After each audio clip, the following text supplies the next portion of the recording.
நேயர்களுக்கு வணக்கம். சிறப்பு நேர்காணலுக்காக நான் செல்வி. நம்முடன் ஊடகவியலாளர் திரு ஜீவசகாப்தன் இருக்கிறார். அவருடன் பேசலாம். வணக்கம் சார். வணக்கம் சார். தேர்தல் காலம் சூடு பிடிச்சிருக்கு. இப்போ தாவிக தலைவர் விஜய் சமீபத்துல நெல்லையில நடத்த பிரச்சார கூட்டத்துல பல விஷயங்கள் பேசினாரு. அதுதான் இப்ப பரபரப்பாவும் அரசியல் வட்டாரத்துல பேசிட்டு வருது. அதுலயும் குறிப்பா அவர் சொன்ன ஒரு விஷயம், உண்மையான காங்கிரஸ் நம்ம பக்கம் தான் இருக்காங்க அப்படின்ற ஒரு விஷயம் சொன்னாரு. இது ரொம்ப பேசும் பொருளாவே ஆயிட்டு இருக்கு. யார் உண்மையான காங்கிரஸ்? தாவேகா பக்கம் இருக்கக்கூடிய அந்த காங்கிரஸ் யார்? அது எல்லாருக்கும் தெரியுமே. பிரவீன் சக்கரவர்த்தி இந்த மாதிரி நபர்கள் இந்த குழப்படி செஞ்சுக்கிட்டு இருந்தவங்க. இப்போ கூட பிரவீன் சக்கரவர்த்தி விசில் தான் அடிச்சுக்கிட்டு இருக்காரு. அவர் ஒன்றும் கை பக்கம் நிற்கிற மாதிரி தெரியல.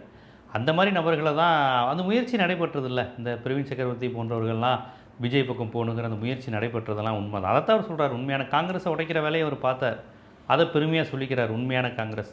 ஆனால் உண்மையான காங்கிரஸ், அகில இந்திய தேசிய காங்கிரஸ், தமிழ்நாடு மாநில காங்கிரஸ் எல்லாமே திமுக கூட்டணியில் இருக்குன்னு நேற்று கர்நாடக துணை முதலமைச்சர் மரியாதைக்குரிய சிவகுமார் நேற்று வந்தே சொல்லிட்டார். சென்னைக்கு வந்தே சொல்லிட்டார். அப்படிலாம் சில பேர் விஜய்க்கு தான் செவில் அடித்த மாதிரி பதில் சொல்லியிருக்காரு சிவகுமார். வேறு யாருக்குமே இல்லை. சில பேர் இப்படி பேசிக்கிட்டு திரியிறானுங்க. காங்கிரஸுங்கிறது நாங்கள் தான். இந்திய தேசிய காங்கிரஸ், தமிழ்நாடு மாநில காங்கிரஸ்.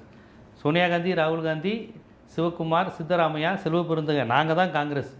சும்மா யாரோ ஒன்று ரெண்டு பேர் இப்படி லூஸ் மாதிரி இந்த நடிகர் கட்சியோடு பேசுனதெல்லாம் வச்சு நீங்கள் பேசக்கூடாது, நாங்கள் தான் அப்படின்னு அழுத்தம் திருத்தமாக நேற்று இங்கே மாமல்லபுரமாக எங்கே நேற்று திமுக பிரச்சாரம் நடைபெற்றது.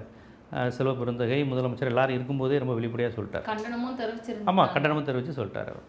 இப்போ காங்கிரஸ் இப்போவே டிவிகே பக்கம் கூட்டணி வைக்கணுன்ற ஒரு ஆர்வம் காட்டி இருக்கக்கூடிய நிலையில தேர்தலுக்கு பிறகு கள சூழல் மாறுறதுக்கான வாய்ப்பு இருக்கா? கூட்டணி மாறுறதுக்கான வாய்ப்பு இருக்கா? இல்லை, அதை நம்ம இப்போ பேசுகிறது பொருத்தமாக இருக்குமான்னு தெரியல. ஏன்னா காங்கிரஸ் இந்த கூட்டணியின் போது கொஞ்சம் பிரச்சனை பண்ணிருச்சு.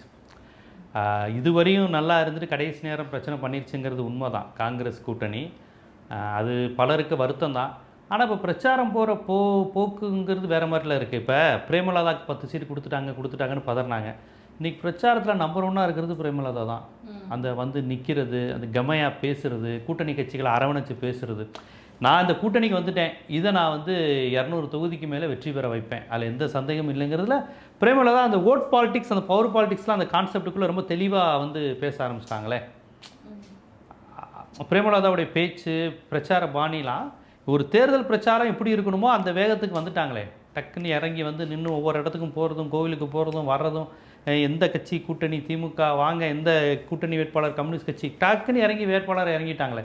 இந்த பிரேமலதாவுக்கு 10 சீட்டா அப்படின்னு அந்த நேரத்தில் எல்லாருமே அதிசயமாக கேட்ட நிலை போய் பிரேமலதா நல்லா பிரச்சாரம் செய்கிறாங்களே, நல்லா இது இருக்குங்கிற ஒரு கான்செப்ட் வந்துருச்சு. அதனால் இது எனக்கு ரொம்ப பெருசாக எதிர்மறையாக இருக்காது. காங்கிரஸுக்கு எதிர்மறைனா அது காங்கிரஸே தான். வேட்பாளர் அதிக சீட்டு கேட்டது ஒரு பிரச்சனையாச்சு. அதுக்கப்புறம் அவங்க எந்தெந்த தொகுதியில் போடுறாங்கங்கிறது பிரச்சனையாச்சு. தொகுதிகளை சீக்கிரம் போடுங்கடா, வேட்பாளர் யாருன்னு கேட்குறது ஒரு பிரச்சனையாச்சு.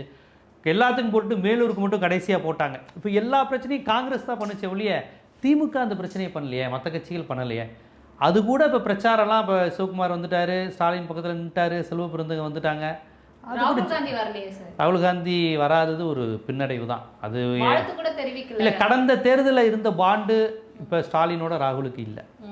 அது காரணம் அந்த விஜயோட தேவையில்லாத வேலை அந்த போட்டது தான். அது காங்கிரஸ் பண்ணியிருக்கவே கூடாது. கிட்டத்தட்ட விருப்பு தெரிவிச்சிருக்கும் போது விஜயை மட்டும் நம்ம காரணம் சொல்லக்கூடாதுல்ல சார். விஜய் ரெண்டு பேருக்குமே விஜயன்றது உண்மை. ஏன்னா புதுசா அரசியலுக்கு வருகை தந்திருக்காரு. ஆனா காங்கிரஸுமே விருப்பம் தெரிவிச்சிருக்காங்க. ஆமாம், அது உண்மைதான். காங்கிரஸும் அந்த வேலையை செஞ்சு பார்த்தாங்க. விஜயை காரணம் காட்டி கூடுதல் சீட்டு, ஆட்சியில் பங்கு, அதிகாரத்தில் பங்குங்கிற ஒரு மிரட்டல் அரசியலை தான் பண்ணாங்க. அது அவங்க பண்ணியிருக்க கூடாது. ஏன்னா ஒரு மண்குதிரை, விஜய்ங்கிறது மண்குதிரை, நிரூபிக்கப்படாத ஒரு அரசியல்வாதி. அவரை வச்சுக்கிட்டு அவரை காரணம் காட்டி திமுக மாதிரி ஒரு பெரிய கட்சியை மிரட்டுறது, சொல்லி பார்க்குறது மாதிரி விஷயங்கள் பண்ணதுங்கிறது காங்கிரஸ் செஞ்ச மிகப்பெரிய பிழையாக தான் நான் பார்க்குறேன். அதனால தான் அந்த 28 தொகுதி இது கேண்டிடேட் போட முடியாமல் இருந்தது, எல்லா பிரச்சனையும் வந்தது. ஸோ அந்த விஷயம் ஒரு விரிசல் தான். அது விஜய் மண்குதிரை அப்படின்றீங்க. கட்சி தொடங்கி 3 ஆண்டுகள் ஆயிடுச்சு. பிரச்சாரத்திற்கும் வர ஆரம்பிச்சிருக்காரு. தொகுதி வாரியா தென் மாவட்டங்கள்ல இருக்கிற அந்த தொகுதிகள் எல்லாம் போய் சந்திச்சுட்டும் இருக்காரு. போதுமான அளவு இல்லையா? தேர்தலுக்கான அவரோட முயற்சி போதுமான அளவு இல்லைன்னு நீங்க நினைக்கிறீங்களா? அவர் தேர்தல் பிரச்சாரம் செய்யறதை விட என்னை பிரச்சாரம் செய்ய விடாம திமுக தடுக்குதுன்னு பேசுவதுதான் அவருடைய பிரச்சாரமாவே இருக்கு. அதற்கேற்ற போல நெருக்கடி வருதுன்ற மாதிரி அவங்க நெருக்கடி எப்படி வரும்? நாம் தமிழருக்கு இதே தேர்தல் ஆணையம் தான் அனுமதி கொடுக்குது. அவர் வாயை திறந்தா திமுக அழியணும், ஸ்டாலின் அழியணும் தான் பேசுகிறாரு நாம் தமிழர். அவங்களுக்கு நாள் முழுக்க ஒரு ஒரு 10 தொகுதி 8 தொகுதி பிரச்சாரம் செஞ்சிடறாரு நாம் தமிழர் சீமான். எடப்பாடி அவர்களுக்கு கொடுக்குற நேரத்தில் காலையில் கிளம்பி நைட்டு வரையும் அவர் 8 9 தொகுதி கடகடகடம் பிரச்சாரம் செஞ்சிடறாரு.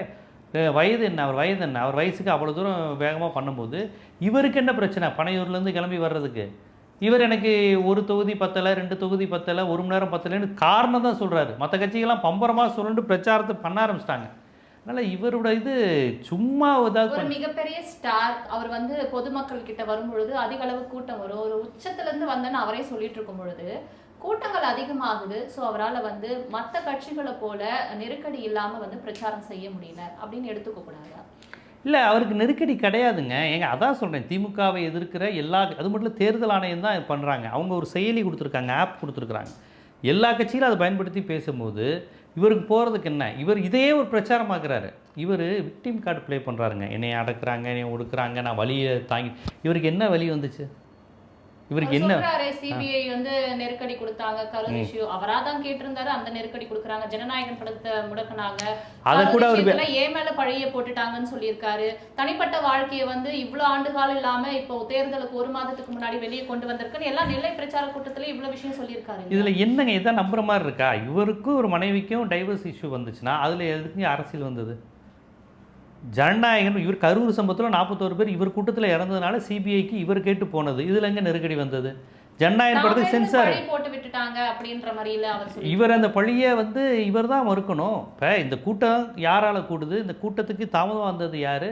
இந்த கூட்டத்தை ஒழுங்குபடுத்தாதது யார்? இந்த வந்தவங்களுக்கு ஒரு தண்ணி கூட கொடுக்கணுங்கிற எண்ணம் இல்லாத யார்? ஏன்னா எல்லாரும் தான் கட்சி கூட்டம் நடத்துகிறான். தண்ணி பாட்டில் அரேஞ்ச் பண்ணுறதில்ல, சாப்பாடு அரேஞ்ச் பண்ணுறதில்ல, ஒரு நிழலான இடம் இது பண்ணுறதில்ல, லேடிஸ்க்கு தனியான இது ஒரு எதுவுமே இல்லாமல் ஒரு நாய் ஆடு மாடு பண்ணியை நிற்கிற மாதிரி நிற்க வச்சு அதில் செத்து போகிறான். அப்போ அந்த பொறுப்புணர்வு கிடையாது. இப்போ வரையும் இத்தனை பேர் செத்துருக்கான், நமக்கான ஒரு தார்மீக ஒரு அழுகை உணர்வு குற்ற உணர்ச்சி எதுவும் இல்லாமல் எதுக்கெடுத்தாலும் திமுக பண்ணிச்சு, அவங்க பண்ணிட்டாங்க, நான் பாவம் நான் பாதிக்கப்பட்டேன்னு பேசுவதுங்கிறது எப்படி ஒரு சரியான ரகம்? அவர் சொல்லியிருக்காரு. இப்போ நெல்லையில் நடந்த பிரச்சார கூட்டத்தில் திமுகவும் பாஜகவும் மறைமுகமா கூட்டணியில் இருக்காங்க, வெளிப்படையா அவங்க தனித்தனி கூட்டணியில் இருக்காங்க அப்படின்னு சொல்லியிருக்காரு. அதுக்கு உங்களோட பார்வை என்ன? இல்லை, பாஜக திமுக எங்க கூட்டணி இருக்கு? இவர் தான் பாஜக கூட்டணியில் இருக்கு. இந்த ஜனநாயகன் படத்துல ஒரு காட்சி வந்து வச்சு பிஜேபி கூட டிவிகே கூட்டணி இருக்குன்னு அது பிஜேபிக்காண்டி தான் நேரடியாக பாஜக வர முடியும். ஏங்க திருப்பரங்குன்றத்தில் எல்லாரும் ஏடிஎம்கே பிஜேபிக்கு விட்டு தந்துருனாங்க. ஏன்னா திருப்பரங்குன்றத்தில் ஒரு மத கலவர திட்டம் பாஜக வச்சிருக்கு. திருப்பரங்குன்றத்தை அயோத்தியா மாற்றுவேன்னு எச் ராஜா சபதம் விட்டார் மலை மேலே நின்று. இன்றைக்கி அந்த திருப்பரங்குன்ற பிரச்சனையில் தீர்ப்புலாம் வந்திருக்கு அந்த இதை கண்டித்து, நீங்கள் மத கலவரத்தை உண்டு பண்ணுறீங்கன்னு. ஆனால் இந்த திருப்பரங்குன்றத்தை பாஜகவுக்கு கொடுக்கல. எடப்பாடியை அந்த விதத்தில் பாராட்டலாம். ஆனால் விஜய் அந்த திருப்பரங்குன்றத்தில் கொடுத்துருக்க கேண்டிடேட் சிடிஆர் நிர்மல்குமார். அவர் ஆர்எஸ்எஸ் சாகாவிலேருந்து வந்தவர், பிஜேபியிலேருந்து வந்தவர். கரெக்டாக ஒரு ஆர்எஸ்எஸ் கேண்டிடேட்டை திருப்பரங்குன்றத்தில் அவர் போட்டிருக்கிறார். இன்னொன்று, எடப்பாடியோடைய இடத்துல எடப்பாடி தொகுதியில் இவர் ஆள் வந்து தலைமறைவாயிட்டார். தொகுதி இது வேட்புமனு நிராகரிப்பு. விஜய் ஜெயிக்கிற பெரம்பூர் தொகுதி, விஜய் நின்றுக்கிட்டு இருக்க தொகுதி, அவர் விஜய் ஜெயிக்கணுங்கிறதுக்காண்டியவே டிஎம்கே எதிர்ப்பு ஓட்டெல்லாம் நமக்கு வர வேணாம், எல்லாமே விஜய்க்கே போட்டோம், விஜய் ஜெயிக்கணுங்கிறதுக்காண்டியே பாமக கேண்டிடேட்டை போய் நிப்பாட்டியிருக்காங்க, திலகபாமாவை. அங்கே வந்து பாமகங்கிற ஒரு கட்சியே பெரிய லெவலில் கிடையாது, வன்னியர்களும் பெரிய அடர்த்தியால் கிடையாது. இப்போ தருமபுரி, விழுப்புரம், கடலூர், திருப்பூர் ஒரு மாதிரி வன்னியர்கள் அடர்த்தியாக இருக்க ஏரியா கிடையாது அது. அப்போ பெரம்பூர் தொகுதியில் விஜய் ஜெயிக்கணுங்கிறதுக்காண்டி பாமக கேண்டிடேட், எடப்பாடி தொகுதியில் எடப்பாடி ஜெயிக்கணுங்கிறதுக்காண்டி இவர் கேண்டிடேட் வாபஸ். இவங்க எப்படியெல்லாம் செயல்பட்டுக்கிட்டு இருக்கிறாங்க பாருங்கள். இது ஒரு டீலிங் அவங்களுக்குள்ளே இருக்குது. அவர் எங்கேயுமே எடப்பாடியை திட்டுறதில்ல, ஏடிஎம்கே திட்டுறதில்ல, எதுக்கு எடுத்தாலும் அது ஒரு கணக்குக்கு சொல்கிறதுங்க. அவர் பெரிய லெவலில் அவர் எங்கே விமர்சனம் பண்ணுறாரு. இன்றைக்கி இவர் பாஜக விமர்சிக்காம இருந்தாரு விஜய்னு சொல்லிட்டு ஒரு விமர்சனம் விஜய் மீது. சரி, பாஜக மீது என்ன விமர்சனம் பண்ணாரு? ஜனநாயகன் படத்தை முடக்குறாங்கன்னு சொல்லிட்டு அது யாருன்னு உங்களுக்கே தெரியுங்கிறாரு. அவர் காவி கூட்டணி, அவங்கள நம்பாதீங்க. இது என்ன எத்தனை வருஷத்துக்கு முன்னாடி சொன்னது? இப்ப திருச்சியில் சொல்லிட்டாரா? பாஜக எதிர்ப்புன்னு பேசிட்டாரா அவரு? ஒரு வார்த்தை பேசியிருக்காரு. இந்த கிறிஸ்தவ இன்னைக்கு அவருக்கு கிறிஸ்டின்ஸுங்கிற கார்டை பயன்படுத்தி தான் ஓட்டு வாங்க அவர் ரெடியா இருக்காரு. இப்போ வந்து கிறிஸ்தவர் கல்வி நிறுவனங்களுக்கு தடுப்பதற்கு ஒரு மசோதா கொண்டு வந்திருக்கிறாங்க. அது குறித்து ஒரு வாய் பேசல, அவர் வாயவே திறக்கல. ஒரே ஒரு வாயை திறந்து ஒரே ஒரு முறை இதை நாங்கள் தடுக்கிறோன்னு கூட அவரால் பேச முடியல. இவ்வளோ தூரம் பேசுகிறாரே, திருநெல்வேலி, தூத்துக்குடி, விக்கிரவாண்டின்னு கிறிஸ்தவ கல்வி நிறுவனங்களே அழிக்குது. இவர் படித்த லயோலா காலேஜ் உட்பட ஆபத்து. லயோலா காலேஜ், இந்த டான் போஸ்கோ, இதெல்லாம் மிகப்பெரிய ஆபத்தை சந்திக்க போகுது. சிறுபான்மை மக்களுக்காக தான் என்னோட வருகை இருக்கு. சிறுபான்மை மக்களோட திமுகவோட சாயம் சிறுபான்மை மக்களிடம் வெளுத்து போயிடுச்சு அப்படின்னு சொல்லி இவரோட நோக்கமே அதுதான். கிறிஸ்டின்ஸ் வந்து திமுக ஓட்டு போடக்கூடாது. முழுக்க எனக்கு அந்த ஓட்டை பிரித்து இவங்கள காலி பண்ணணும். கிறிஸ்டின் முஸ்லீம் தலித் ஓட்டில் தாங்க திமுக ஜெயிக்குது மேக்ஸிமம். அதை உடைக்கணுங்கிறது தான் விஜயோட பிளான். அது நல்லா தெரியுதே, பிஜேபியோட திட்டம் தான். இந்த ஜனநாயகன் படம் இன்றைக்கி அவர் காட்சிகள்லாம் லீக் ஆகிருக்கு. அதில் ஒரு காட்சி வருது, ஒரு முஸ்லீம் வந்து சொல்கிறான் இன்னொரு முஸ்லீம்கிட்ட, ஏன்னா இவ்வளோ வெடிபொருளை இறக்குறீங்க, இதெல்லாம் அந்த குண்டெல்லாம் வச்சா நிறைய பேர் செத்து போவாங்க. உடனே அந்த முஸ்லீம் வந்து அப்படி தொப்பியை சரி செஞ்சுட்டு சொல்கிறான், சாகட்டும் அப்படிங்கிறான். ஒரு முஸ்லீம் வந்து சாகட்டும், இந்துக்கள்லாம் சாகட்டுங்கிறான். டக்குன்னு குண்டு வைக்கிறாங்க. எங்கே குண்டு வைக்கிறாங்கன்னா, மீனாட்சி அம்மன் கோயில்கிட்ட நந்தி சிலை, சிம்மக்கல், ஆனக்கல்னு மதுரை பகுதி அந்த மீனாட்சி அம்மன் கோயிலை ஒட்டி இருக்கிற எல்லா இந்துக்களும் சாகட்டும்னு ஒரு முஸ்லீம் வந்து குண்டு வைக்கிற மாதிரி ஒரு காட்சி. அதை வந்து விஜய் வந்து காளி பூஜையில் இருக்கார், ஒரு காளி பூஜையில் ஆடிக்கிட்டு இருக்கார். இதை கேள்விப்பட்டு அவர் தடுக்க வர மாதிரி ஒரு காட்சி லீக் ஆகிருக்கு. முஸ்லீம்களை தீவிரவாதிகளாக காமிச்சு அந்நியப்படுத்துகிற பாஜகவின் முயற்சிங்கிறது தமிழ்நாட்டில் ரொம்ப பழைய மெத்தடு. இவருடைய பீஸ்ட் படத்தில் தான் ரொம்ப அந்த முஸ்லீம் தீவிரவாதியில் காமிச்சார். துப்பாக்கி படத்தில் முஸ்லீம்ஸ் போலீஸ் அதிகாரியாகவே இருந்தாலும் ஒரு முஸ்லீமை வந்து சந்தேகப்படு, அவன் பாகிஸ்தானுக்காரனாக தான் இருப்பான் அப்படின்னு. அப்போ திட்டமிட்டு இந்துத்துவ அஜெண்டா, பாஜக அஜெண்டாவை தமிழ்நாட்டில் செலுத்திக்கிட்டே இருக்கிறது. தமிழ் சினிமாவில் முஸ்லீம் எதிர்ப்பு, முஸ்லீமை தீவிரவாதியாக காமிக்கிறது ஒரு ட்ரெண்டு. அதை கொண்டு வந்தவர் மணிரத்னம், ரோஜா படத்துலேருந்து கொண்டு வந்தார். அந்த முஸ்லீம்ஸ் தொழுகிறது, ஒரு முஸ்லீம்ஸ் வந்து அப்படி இதை எரிப்பான், இந்திய கொடியை எதிர்ப்பான். அப்போ பார்க்குற ஒரு இந்து இளைஞன் ஒரு என்ன தோணும், முஸ்லீம்ஸ்னாலே மோசமானவங்க, நம்ம இந்தியாவுக்கு எதிரானவங்க, அவங்க பாகிஸ்தானுக்காண்டி தான் இருப்பாங்க, அவங்களாம் குண்டு விளாண்டு பழகிருப்பாங்க சின்ன வயசுலேருந்தே குண்டு போட்டு, இப்படிங்கிற ஒரு மைண்ட் செட். இதை பாலச்சந்தர், மணிரத்னம், அந்த கமலஹாசன் மாதிரி அந்த ஆட்கள் ஃபுல்லாக உருவாக்குனாங்க விஸ்வரூபம் வரையும். ரொம்ப நாள் அது இல்லாமல் தமிழ் சினிமா ஒரு முற்போக்காக இருந்தது. தலித் சினிமா, முஸ்லீம்களுக்கு ஆதரவாக பேசுகிறது, முற்போக்கு சினிமான்னு வந்துக்கிட்டு இருக்கு. இப்போ இந்த நேரத்தில் விஜய் மாதிரி ஆட்கள், ஜனநாயகன் மாதிரி ஒரு ஆந்திரா சங்கி படத்தை எடுத்திருக்காரு. தெலுங்குல இந்த மாதிரி படம் நல்லா ஓடும், அந்த மாதிரி படத்தை எடுத்திருக்காரு. இப்போ தென் மாவட்டங்களை குறிவைத்து அவர் வந்து பிரச்சாரத்தை மேற்கொள்றாரு. தென் மாவட்டங்களில் அதிகப்படியான சிறுபான்மை மக்கள் இருக்கக்கூடிய அந்த நிலவரமும் நம்ம பார்த்துட்டு இருக்கோம். இதுக்கு காரணம் என்னவா இருக்கும்? இப்போ நீங்க சொல்ற மாதிரி அவர் பாஜகவுக்கு வேலை செய்யறதா இருந்தா வந்து தென் மாவட்டங்களை குறிவைக்க வேண்டிய ஏங்க நேரடியாக எப்படி வேலை செய்வார் அவர்? இந்து ராஷ்டிர அமைப்புன்னு சொல்லியா வேலை கேட்பார்? அப்படி பண்ணால் தான் தமிழ்நாட்டில் ஓட்டு கிடைக்காது. தமிழ்நாட்டை பொறுத்தவரையும் இந்து முஸ்லீம் கிறிஸ்டின் வெறுப்பை விதைச்சு ஓட்டு வாங்க முடியாது. சர்ச்சை இடிப்போம், பள்ளிவாசல் இடிப்போம்னு சொன்னால் ஓட்டு வாங்க முடியாது. ஆனால் உத்தரப்பிரதேசத்தில் ஓட்டு விடும். இருக்கிற முஸ்லீமெல்லாம் அடித்து வரட்டும்னு சொன்னால் இந்துக்கள் எல்லோரும் ஓட்டு போடுவான். ஆனால் தமிழ்நாட்டில் கிறிஸ்டினையும் முஸ்லீமையும் அடித்து வரட்டும்னு சொன்னால் இந்துக்களே ஓட்டு போட மாட்டான். இங்கே கிறிஸ்டின் முஸ்லீம்ஸை எதிரியாக பார்க்குற தன்மை கிடையாது, தாயாப்பிள்ளையாக தான் பழகிட்டு இருக்கிறான். இவனுக்கு இங்கே பிரச்சனை என்ன? வேலைவாய்ப்பு வேணும், ஐடி இது வேணும், பிரச்சனை இல்லாமல் இருக்கணும், வளர்ச்சி வேணும், சென்ட்ரல் கவர்மெண்ட்லேருந்து நிதி வேணும், இதுதான் பிரச்சனை. விஜய்க்கு வந்து எதை பாஜகவினுடைய கைப்பாவே அவர். பிஜேபி இங்கே நேரடியாக வர முடியாதுங்கிறதுக்காக இந்த மாதிரி விஜய் மாதிரி முகமுடி போட்டு வருது, அதுதான் உண்மை. சமீப காலமா பிஜேபி எதிர்த்து பேசுறதுமே வந்து எடுபடல. ஏங்க அது கணக்குக்குங்க பேசுறது. இப்போ அவர் எதிர்த்து பேசாமல் எப்படிங்க இருக்க முடியும்? அதுக்கு பிஜேபிலே சேர்ந்துடலாமே. அப்போ அது வந்து தேர்தலுக்கான ஒரு ஸ்ட்ராட்டஜியா? அதாவது பிஜேபி ஸ்ட்ராட்டஜி. பிஜேபி இங்கே வர முடியாதுங்க. பிஜேபின்னு சொன்னால் ஒரு கிறிஸ்டின் பொண்ணோ பையனோ ஓட்டு போட மாட்டான். ஆனால் விஜய்னு சொன்னால் கிறிஸ்டின் பொண்ணு, முஸ்லீம் பொண்ணு எல்லாம் ஓட்டு போடும். ஏன்னா விஜயை பார்க்கும்போது எவனும் நமக்கு எதிரானவர்னு தோணாது. அவரே ஒரு கிறிஸ்டின். இந்த பிரச்சாரங்கள்லாம் இது பண்ணுது. ஸோ அது மைனாரிட்டி ஓட்டை ஃபுல்லாக விஜயை வச்சு பிரிக்கிறது தான் பிஜேபியோட திட்டம். அவருக்கு கொள்கை அரசியல்னு ஒன்றுமே தெரியாதுங்க. இந்துத்துவ எதிர்ப்பு, திராவிட இயக்கம், பெரியார், அம்பேத்கர், மார்க்ஸ் ஒரு மண்ணு அவருக்கு தெரியாது. அவருக்கு தெரிஞ்சது எல்லாமே டான்ஸு, பாட்டு, பணம் சம்பாதிக்கிறது, அஜித் அழியணும், ரஜினிகாந்த் அழியணும், நமக்கான பிஆர்ஓ வேலை பார்க்குறது, வார் ரூம் வச்சு மற்ற நடிகர்களை கேவலப்படுத்துறது, அவர் படத்தை ஓட வைக்கிறதுக்காண்டி ஹவுஸ்ஃபுல் போர்டு போடுறது, இதை தான் ஜெகதீஷை வச்சு பிஆர்ஓங்கிற பேரில் சினிமாவில் இத்தனை வருஷம் பண்ணவர். தனக்கான ரசிகர்கள், நல்ல படங்கள் வந்தால் தயாரிப்பாளர்கள் ஐஸ் வச்சு தனக்கு அதை எடுத்து விடுறது, பிரசாந்தை மட்டப்படுத்துறது, சூர்யாவை காலி செய்கிறது, இதைத்தான் அப்பா பையன் 2 பேரும் சினிமாவில் செஞ்சுக்கிட்டு இருந்தாங்க. அஜித் நல்லா அழகாக இருக்காருன்னா அவரை தான் பையனோட நடிக்க வச்சு அந்த படத்தில் டம்மியாக்கி காலி பண்ணி விட்டுறது. நான் உச்சத்தை விட்டுட்டு வந்திருக்கேன், என்னோட கரியரின் உச்சத்தை விட்டுட்டு வந்திருக்கேன், நான் வந்து ஒரு உயர்ந்த இடத்துல இருக்கும் பொழுது வந்திருக்கேன் அப்படின்றார் இல்லையா? இல்லை, இவர் என்ன உயர்ந்த இடத்துல இருக்காரு? ரஜினிகாந்தை விட இவர் பெரிய ஆளா? எம்ஜிஆரை விட பெரிய ஆளா? விஜயகாந்தை விட பெரிய ஆளா? தமிழ்நாட்டுல ஒரு பெரிய ஸ்டார் தானே சார் அவரு. இருக்கட்டுங்க, இதுக்கெல்லாம் நாட்டை கொடுக்க முடியுமாங்க? இந்த நாட்டில் அரசியல் என்ன, நமக்கு என்ன தேவை? அங்கே ஒரு மதவாத ஆட்சி நடக்குது.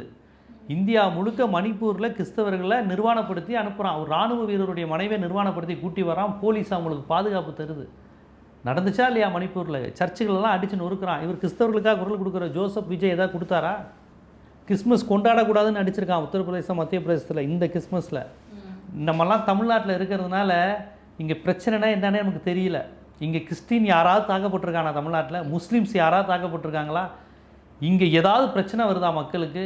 இங்கே இந்து முஸ்லீம் பாகுபாடு எதுவுமே இல்லை. அந்த நிலையை ஒழிக்கணும்னு தான் திருப்பரங்குன்றத்தை எடுத்துருக்குறானுங்க. கொஞ்சம் கொஞ்சமாக வரணும். அப்போ பிஜேபிக்கு எவனும் ஓட்டு போட மாட்டான். அப்போ முற்போக்க சிந்திக்கிறவன் கிறிஸ்டின்ஸ் முஸ்லீம்ஸ் ஓட்டுங்க அதிகம். அப்போ அவனுங்களை என்ன பண்ணுறது? சினிமா மோகம் இருக்குது. தமிழ்நாட்டின் சாபக்கேடு சினிமா மோகம். இங்கே ஜாதி வெறி மதவெறியை விட மோசம் சினிமா வெறி தான். நார்த்தில் சினிமா மோகம் கிடையாது, ஆனால் ஜாதி வெறி மதவெறி அதிகம். ஸோ இந்த சினிமா மோகம்ங்கிற அந்த முட்டாள்தனத்தை பயன்படுத்தி ரசிகர்களை இந்த கிறிஸ்டின் முஸ்லீம்ஸ் ஓட்டை வாங்கணும் பார்க்குறாங்க. ஆனால் எனக்கு தெரிஞ்சு தமிழ்நாட்டில் கிறிஸ்தவர்களும் முஸ்லீம்களும் நல்லா அரசியல்படுத்தப்பட்டவர்கள், ஜியோ பாலிட்டிக்ஸ் தெரிஞ்சவங்க. அவங்க வந்து இப்படி போய் ஒரு இவ்வளவு மோசமாக ஒரு சினிமா நடிகனுக்கு போய் ஓட்டு போட்டு அழகு ஏதோ ஒரு ஃபர்ஸ்ட் டைம் ஓட்டு போடுற சில கூட்டம் ஓட்டு போடும். மாற்றம் வேண்டும் நினைக்க மாட்டாங்கன்னு நினைக்கிறீங்களா நீங்க? மக்கள் மாற்றம் வேண்டும், திராவிட கட்சிகளுக்கு மாற்றம் ஒரு புதிய கட்சி வந்து அப்படி நினச்சவங்க யாருமே தமிழ்நாட்டில் ஜெயிச்சது இல்லைங்க. அன்புமணி சொன்னார், சீமான் சொல்லியிருக்காரு, மூப்பனார் ஒரு முறை தனியாக மாற்றம் வேணும்னு நின்னார், இப்போ விஜய் சொல்லியிருக்காரு, இடையில கமலஹாசன் சொன்னார். இவங்க யாராவது தமிழ்நாட்டில் இப்போ இவங்க இருக்கிற நிலை என்ன? மாப்போசி காலத்திலிருந்து சொல்லிட்டு இருக்காங்க. விஜய் சொல்றாரு எம்ஜிஆருக்கு இது போல நெருக்கடி கொடுத்தாங்க, அவரோட உலகம் சுற்றும் வாலிபன் படத்தை இது போல தான் வந்து தடை பண்ணாங்க, அதை மீறி வந்து எம்ஜிஆர் வந்து வந்தாரு, அவர் எப்படி ஜெயிச்சாரோ அதே போல நானும் வந்து இந்த வாட்டி ஜெயிப்பேன். அது சொல்லிக்கலாம், நானும் எம்ஜிஆர் மாதிரின்னு சொல்லிக்கலாம். இதில் என்ன இருக்குது? இந்த வசூல் ராஜா படத்தில் ஒருத்தன் சொல்லுவாள், நான் ஹெல்த் மினிஸ்டர் ஆனுன்னு அப்படியே சொல்லிட்டு போய் வேனில் ஏறுங்கன்னு சொல்கிற மாதிரி. அப்படியே ஆண்டு காலத்துக்கு அப்புறம் நடக்கக்கூடிய ஒரு அதிசய தேர்தல் 2026 சட்டமன்ற இவரா சொல்லிக்க வேண்டியதாங்க. அவங்க அப்படி ஒரு அதிசய நிகழ்ந்தால் அது பாஜகவுக்கு தான் கொண்டாட்டம். தமிழ்நாடு அதோட அழிஞ்சிரும்னு வச்சுக்கோங்க. விஜய் மாதிரி ஆட்களை வச்சு இங்கே ஏதாவது தொங்கு சட்டமன்றம் வந்துடாதா, ஹங் அசம்பிளி வந்துடாதா, கவர்னரை வச்சு ஏதாவது பண்ணிட முடியாதான்னு தான் காத்திருக்காங்க. ஒருவேளை ஏடிஎம்கே கூட்டணி கொஞ்சம் குழப்பமாகி கொஞ்சம் நின்றுக்கிட்டு இருக்குது, இவருக்கு ஒரு 15-20 சீட்டு ஜெயிச்சிருச்சுன்னா இவர் கண்டிப்பாக பிஜேபி கூட்டணி தான் ஆதரிப்பார், ஏடிஎம்கே கூட்டணி தான் ஆதரிப்பார். இவங்க ரசிகர்களுக்கு அதை பற்றி கேட்குற அறிவெல்லாம் இருக்காது. அப்புறம் பிஜேபி வந்துடும், அவ்வளோதான். பிஜேபி எந்த ஸ்டேட்லேயும் மக்கள் ஆதரவு பெற்று வரல. ஆந்திரா, மகாராஷ்டிரா, அஸ்ஸாம், அவங்க வெற்றி பெற்ற எந்த மாநிலத்திலையும் நேர்மையான முறையில் வரல. பீகார், எங்கேயுமே அவங்க தப்பான வழியில் தான் வந்திருக்காங்க. அங்கே ஏற்கனவே பிரபலமாக இருக்கிற ஒரு கட்சியை பயன்படுத்தி வந்து உள்ளே புகுந்து எம்எல்ஏக்களை வாங்கி அவங்க இது பண்ணுவாங்க. எங்களை கூட்டணிக்கு கூப்பிட்டாங்க, 90 சீட்டுகள் தரும், 2.5 ஆண்டு முதலமைச்சர் பதவி, நீ 2.5 ஆண்டுகள் நான் 2.5 ஆண்டுகள் சொல்லிட்டு நம்ம பிரிச்சுக்கலாம், அப்படியெல்லாம் வந்து பேச்சுவார்த்தை நடைபெற்றதுன்னு சொல்லிட்டு ஆதவர்ஜனா பேசியிருக்காங்க. ஆமா, அதுக்கு அவர் வந்து புறக்கணிச்சிருக்காரு இல்லையா? விஜய் தரப்புல இருந்து டிவிகே தரப்புல இருந்து பிஜேபிக்கு புறக்கணிப்பு தான் கொடுத்திருக்காங்க.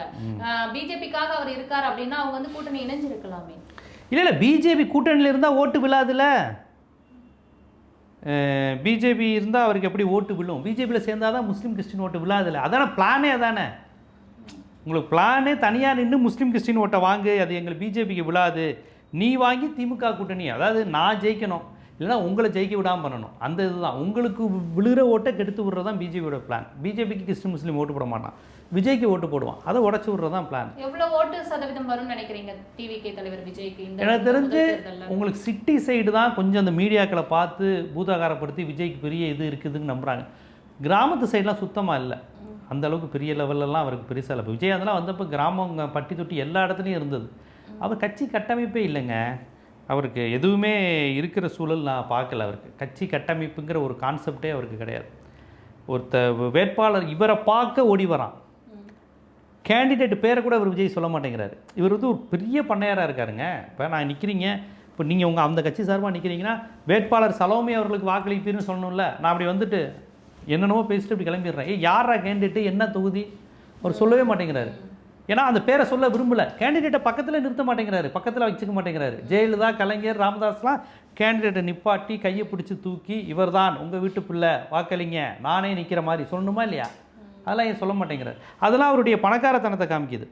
இப்போ அவங்களோட தேர்தல் அறிக்கை ஒன்று விட்டுருக்காங்க இல்லையா? அதில் வந்து மாணவர்களுக்கு காலேஜ் படிக்கும் பொழுது 20 லட்சம் கல்வி கடன் தரதா இருக்கட்டும், மோதிரம். இவர் இலவசங்களுக்கு எதிராக பேசினாரா இல்லையா? சர்க்கார் படத்தில் ஒரு விரல் புரட்சி. அப்புறம் எதுக்கு இவ்வளோ இலவசங்கள் தர்றாரு? அதாவது திமுக தருது, அதிமுக தருதுன்னா அது தந்திருக்கு. பாஸ்ல இருந்து பெண்களுக்கு சைக்கிள் கொடுக்குறது ஏங்க அடிச்சு விட வேண்டியதானுங்க. ஏற்கனவே இருக்கிற கட்சி ஜெயிச்ச கட்சியை பார்த்து 1000 சொல்லிட்டு அவங்க சொல்கிற மாதிரியே சொன்னால் எப்படி? தமிழ்நாடு இலவசங்களை தரதை விமர்சிக்கிறீங்க, ஆனால் இலவசங்கள் தர்ற தமிழ்நாடை உங்களுக்கு வந்து எல்லாருமே மற்ற எல்லா மாநிலங்களும் கொண்டாடுது. சங்கி மாநிலங்கள் கூட தமிழ்நாடு மாதிரி அந்த உணவு திட்டத்திலேருந்து பெண்களுக்கு உதவித்தொகையெல்லாம் தமிழ்நாடு செஞ்சதுக்கப்புறம் எல்லாரும் செய்கிறான். சத்தீஸ்கரில் செய்கிறான், ஆந்திராவில் செய்கிறான், தெலுங்கானாவில் செய்கிறான். இவர் வந்து இதெல்லாம் கிண்டல் பண்ணிவிட்டு ஓசி பஸ்ஸு பெண்களுக்கு எதுவுமே இல்லை. இன்னைக்கு இவர் ஓசி பஸ்ஸுன்னு கிண்டல் பண்ணுறாரு விஜய். இவங்க இந்த கூட்டம்லாம் அந்த பயன்படுத்துகிற பெண்களுக்கு அது எவ்வளோ பெரிய மிச்சம் தெரியுமா? இன்றைக்கி போய் பஸ் ஸ்டாண்ட் நின்னால் எந்த பஸ்லையும் லேடி ஏறலாம், தாம்பரம் போகலாம், செங்கல்பட்டு வரையும் போகலாம், அங்கேருந்து பாரிஸ் வரையும் வரலாம், ராயபுரம் போகலாம், திருவொற்றி வரையும் போகலாம். கிட்டத்தட்ட சென்னையினுடைய 35 கிலோமீட்டரை உங்களுக்கு வந்து காசு இல்லாமல் பெண்கள் போயிட்டு வரலாம். கொத்து வேலைக்கு போகிறவங்க போகலாம், சித்தாள வேலைக்கு போகிறவங்க போகலாம், நாற்று நடப்பு வேலைக்கு போகிறவங்க போகலாம், வீட்டு வேலைக்கு போகிறவங்க போகலாம். அந்த பெண்கள் அவங்களுடைய பொருளாதாரத்தை உயர்த்துது. நினச்ச நேரம் 5 பஸ்ஸு 6 பஸ்ஸு மாறலாம், எங்கே வேணாலும் போய்க்கலாம். அங்கேருந்து அப்படியே பூக்கடைக்கு போகலாம், பூக்கடையிலேருந்து அந்த பெண்களை யோசித்து பாருங்கள். நடுத்தர பெண்களும் தலைமைச் செயலத்துக்கு போகிற பெண்களே இதை பயன்படுத்திக்கிறாங்க. 85,000 2 லட்சம் 3 லட்சம் சம்பாதிக்கிற பெண்கள். அப்போ இதெல்லாம் பெண்களுக்கான பொருளாதாரங்கிறது தமிழ்நாட்டில் இந்திய அளவில் பெரிய விஷயங்க. நம்ம குடும்ப அமைப்பு பெண்கள் கையில் பொருளாதாரத்தை விரும்ப மாட்டான். தங்கச்சி சம்பாதிக்கிறது அண்ணன் விரும்ப மாட்டான். பொருளாதாரம் இருக்கக்கூடாதுன்னு நினைப்பான். பொருளாதாரத்துக்கு நீ ஒரு ஆம்பளை நம்பி இருக்கணுங்கிறது தான் இந்த குடும்ப அமைப்பு, இந்த சாதி அமைப்பு. பொண்ணுங்க படிக்க ஆரம்பிச்சிட்டா, வேலைக்கு போக ஆரம்பிச்சிட்டா கெட்டு போயிடுவாங்கங்கிற உளவியல் தான் ஆம்பளைங்களுடைய உளவியல். அதுக்கு தான் அவன் சீக்கிரம் கல்யாணம் பண்ணுங்கிறது. பெண்களை வந்து படிக்கவோ சிந்திக்கவோ வைக்கக்கூடாது, சம்பாதிக்கவோ. ஒரு ஆம்படையான சார்ந்து தான் இருக்கணுங்கிறது தான் மதம் மனு எல்லாமே. அதுதான் பிஜேபி மென்டாலிட்டி. ஆனால் திராவிட கருத்தியலுங்கிறது ஆணும் பெண்ணும் சமம், பெண்கள் படிக்கணும், பெண்களால் முடியாதது எதுவும் இல்லை, இத்தனை ஆளுகளை நீ தள்ளி வச்சுருக்க, பெண்களாலையும் படிக்க முடியும், தலித்துகளாலையும் படிக்க முடியும், வன்னியராலையும் படிக்க முடியும், நீ பார்ப்பா மட்டும்தான் படிப்பான்னு சொல்லி ஊரை ஏமாத்திருக்கேன்னு உடைச்சது தான் திராவிட இயக்கம். அதனால தான் அந்த மக்களுக்கு தர்றதை பார்த்து அவன் வயிறு எறிகிறான். இவங்களெல்லாம் தரீங்களே, ஸ்காலர்ஷிப் தரீங்களே, இடஒதுக்கீடு தரீங்களே, பொம்பளையை படிக்க வைக்கிற, பழங்குடியினரை படிக்க வைக்கிற, தலித்தை படிக்கிற வைத்தறிச்சல் தான் நிர்மலா சீதாராமனுங்களுக்கு. அவங்களுடைய குரலை தான் விஜய் ஒலிக்கிறாரு. மிக்சி கிரைண்டர்லாம் பெண்கள் பயன்படுத்துகிறாங்க. இது யாருடைய எதிர்ப்பு? பொம்பளைங்கெல்லாம் ஆட்டு இது பண்ணணும், அப்போ தான் உடம்பு நல்லாயிருக்கும், குழந்தைகளை தூக்கி வச்சுக்கணும், அவங்களாம் கையில் போட்டு பண்ணணும். இது யாருடைய குரல்? ஆம்பளைங்களுடைய, ஆணாதிக்கவாதியினுடைய குரல். பெண்கள் மிக்சி கிரைண்டர் முடிச்சுட்டு அடுத்து வேலைக்கு போகணும். இது திராவிட மாடல்.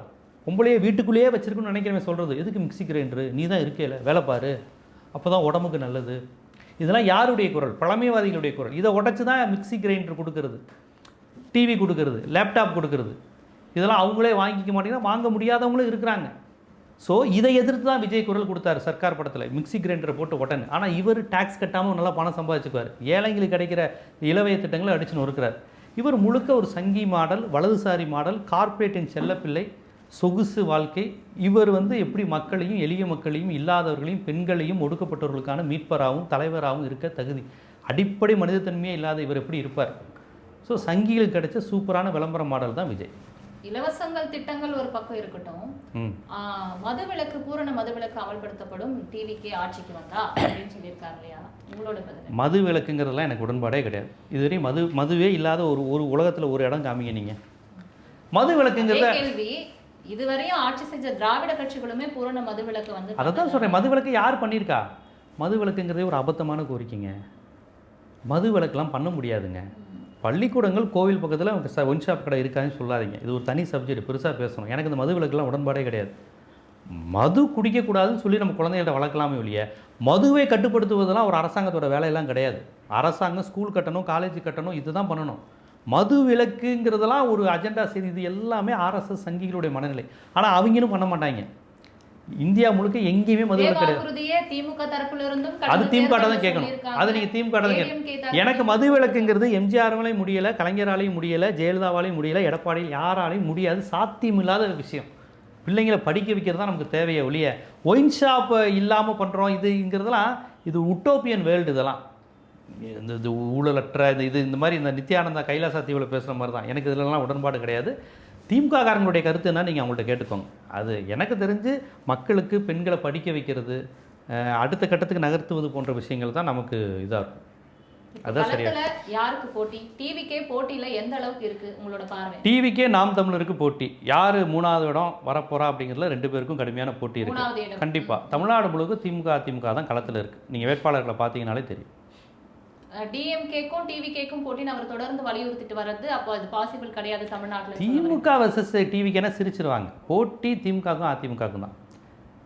களத்துல ஏடிஎம்கே இல்லைன்னு சொல்லிட்டு டிவிக்கு சொல்லிட்டு வராங்க. அவங்களுடைய நோக்கம் திராவிட கட்சியை அழிக்கிறது தானே. பாஜகவுடைய நோக்கமே ஏடிஎம்கேவை அழிக்கிறது தானே. இந்த தேர்தலில் திமுக தோக்கடிக்க நோக்கம் கிடையாது. ஏடிஎம்கேவை அழிச்சிட்டு அந்த இடத்துல நம்ம வரணும். அதுக்கு இந்த மாதிரி நடிகர்களை வச்சுக்கிட்டு அந்த கூட்டத்தை வச்சு எதாவது பண்ணணுங்கிறது அவங்க நோக்கம். சரி, பார்ப்போம். இன்னும் கொஞ்ச நாள்ல யார் நாட்டை ஆள போறாங்க, தமிழ்நாடு ஆள போறாங்கன்னு தெரிஞ்சிடும். உங்களோட நேரத்தை பகிர்ந்ததுக்காக நன்றி சார். நன்றி.